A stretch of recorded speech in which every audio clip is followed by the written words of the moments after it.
I think that a good place to start, especially for our listeners who aren't familiar with your background, is to hear that context about your parents and your family's history with the Holocaust. Uh, that's one of those standard questions where does one begin? Uh, first of all, first of all, just the factual background, okay? My mother and father were born in Warsaw. My father, I understand, I don't know the details, I understand that he owned a lumber mill. His father owned a lumber mill.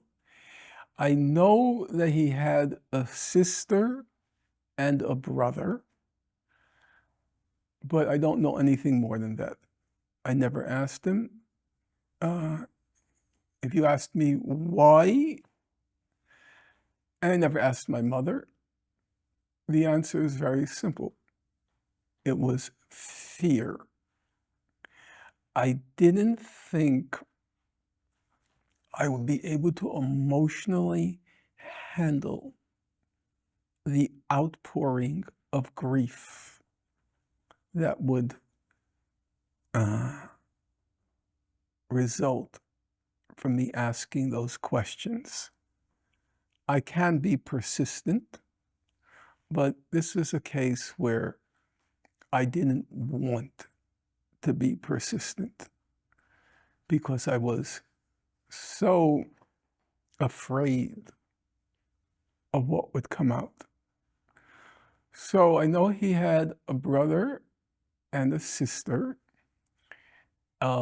My mother had 2 sisters and a brother.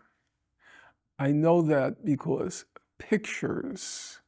My mother had an aunt who lived in the United States.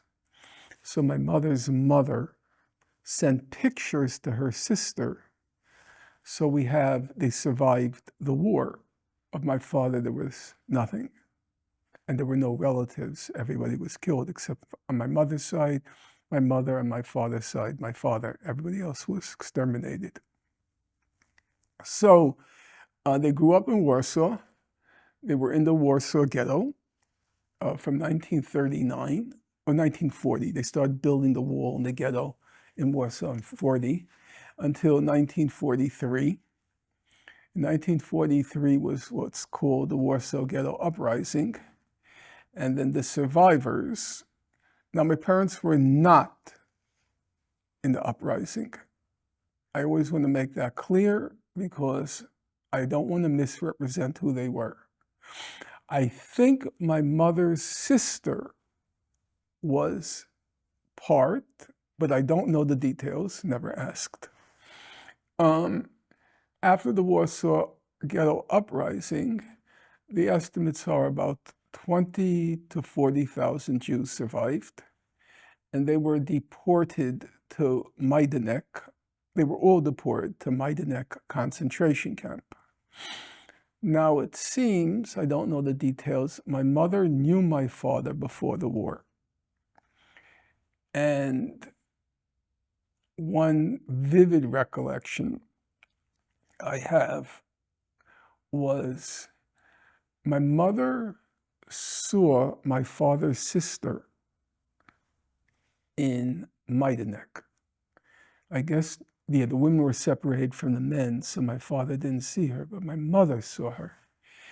And every long while at home, my father would get very stern, erect. His eyes would narrow, and he would turn to my mother and say, "Tell me what she looked like." It was his way of seeing her, his sister. And my mother said she had a shock of blonde hair, and she was wearing white boots, and she was very beautiful. You know, that may be exaggerated, but that was what I was told. And then my mother was transferred to 2 slave labor camps, and she was liberated by the Russians. My father was according to my mother, I don't know these things. When I wrote my first book, Image and Reality of the Israel-Palestine conflict, of course, I'm dedicating it to my parents. And I wrote, to the memory of my father, Auschwitz concentration camp, memory of my mother, Majdanek concentration camp. And I showed the dedication to my mother before I published it. And she said, your father was in 7 concentration camps. So I don't know the details, but he ended up in Auschwitz, and he was on the Auschwitz Death March. Anything else? I think he was an electrician in Auschwitz, because Auschwitz was some of the camps were work camps and death camps. Auschwitz was a work camp and a death camp.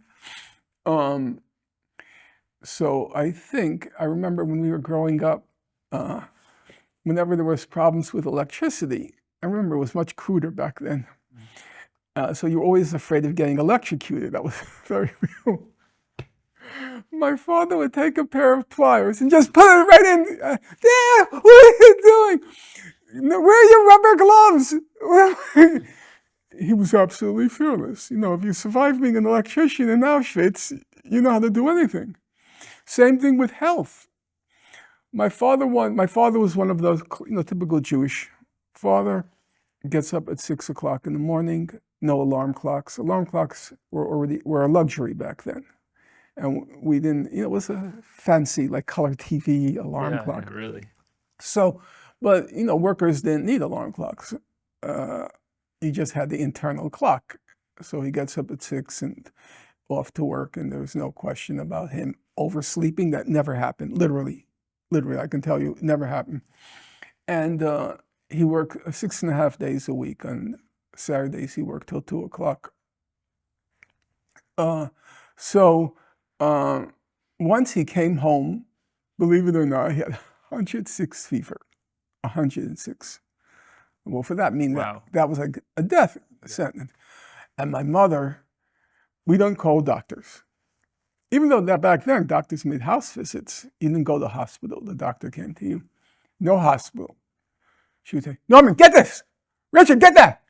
Get that. Get it. Because by the war, they learned how to survive. They knew exactly what to do for everything. They were like doctors. Mm-hmm. And she was absolutely confident. She brought down the temperature in the morning. He was close to normal. And you know what? What am I going to say? He went to work. You don't miss a day of work. Yeah.